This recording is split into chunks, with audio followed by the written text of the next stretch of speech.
बुधवारी सकाळी एक बातमी आली. मुंबईतल्या एका नामांकित शिक्षिकेला अटक झाल्याची. या अटकेमागचं कारण धक्कादायक आणि घृणास्पद होतं.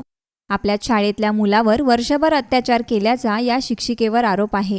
ज्या शाळेत ती शिक्षिका काम करायची ती मुंबईतली नामांकित शाळा असून देशातल्या टॉप 5 शाळांमध्ये या शाळेचं नाव घेतलं जातं, अशी माहिती समोर आली आहे. याच शाळेत त्या शिक्षिकेकडून पेशाला काळीमा फासणारा प्रकार घडला आहे. कोणालाही कळू न देता शिक्षिकेकडून त्या अल्पवयीन मुलावर अत्याचार होत होते. 40 वर्षाची ही शिक्षिका त्या विद्यार्थ्यावर आकर्षित झाली. त्यानंतर शिक्षक असल्याचा फायदा घेऊन तिने त्या मुलावर अत्याचार करायला सुरुवात केली.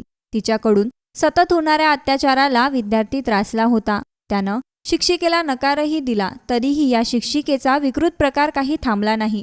तिनं वेगवेगळ्या पद्धतीनं मुलाला भाग पाडलं. कधी 5 स्टार हॉटेल, कधी एअरपोर्ट लॉज या ठिकाणी नेऊन त्याच्यावर अत्याचार केले. त्याला जबरदस्ती नशा करायला लावून ती त्याच्यासोबत हा सगळा प्रकार करत होती.